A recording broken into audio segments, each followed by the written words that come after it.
Now the other thing that's really important to note here is, there are two paths that are going to be talked about in this surah. The path of Allah, the right way, right? And the path of other than Allah.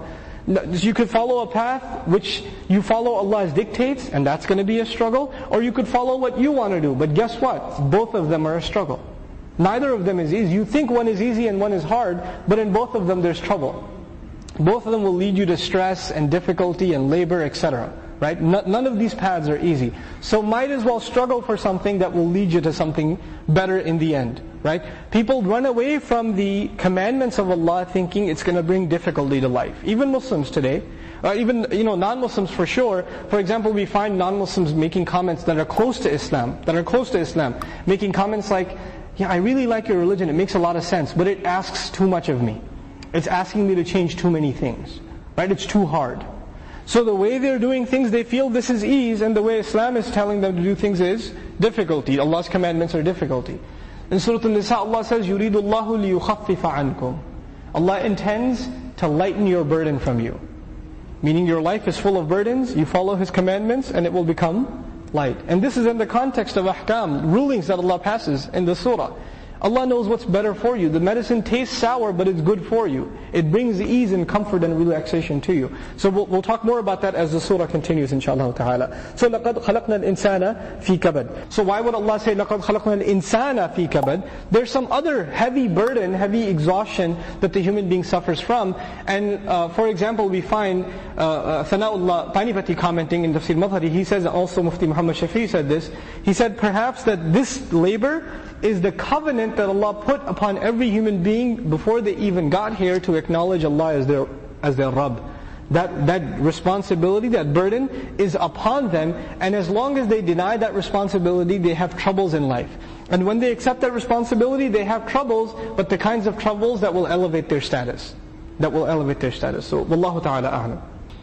Finally, Al-Alusi rahimahullah in Ruh al-Ma'ani says something really beautiful and powerful about this ayah. He says, وَفِي تَأْكِيدِ كون الإنسان في كبد بالقسم تثبيت لرسول الله صلى الله عليه وسلم. By Allah emphasizing in this oath that human beings are meant for struggle. They can't escape it. In it there is a strengthening, and in it there is a confirming and a patting on the back of the Messenger of Allah sallallahu alaihi wasallam. He's being told, you are struggling for this cause, but you're not the only one. Struggle is going on all around. So the fact that struggle is taking place isn't something unique to you. It is part of human legacy. So it's okay. They're going through a struggle too. You're not the only one. And this is what's meant to happen. This is the qadr of Allah. And when he learns, sallallahu alaihi wasallam, that something is from the qadr of Allah, he is satisfied. He reaches that itmi'inan that we spoke about in the very beginning. So now Allah Azza wa Jal says, أَيَحْسَبُ أَن لَن يَقْدِرَ عَلَيْهِ أَحَدٍ. This human being is created in struggle. And Allah mentions the psychological conflict of the human being. Probably many of you can identify with this psychological conflict. On the inside there is this stress and this worry. Maybe this worry is about your finances. Maybe this worry is about your reputation among people. Maybe it's about your education, etc. Whatever it may be. But the human being is stressed out and he's in this qabad, in this labor, constantly exhausted in this labor. But at the same time he has to maintain this reputation of strength. And I'm not weak, I don't need any help, and nobody's like, I'm number one, that sort of thing, on the outside. You have a lot of this, it's manifest in our society most clearly among celebrities, like musicians and artists and things like that.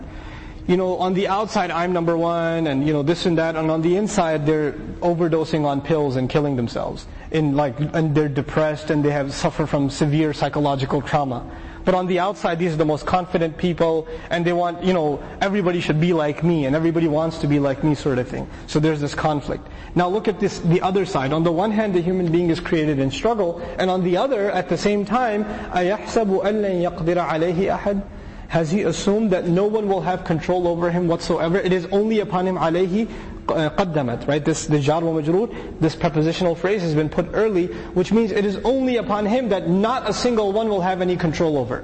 He is special. He's going to be above the law. He's never going to get caught. He thinks he's the one who's above everything else. And this attitude we find in little ways and big ways among human beings.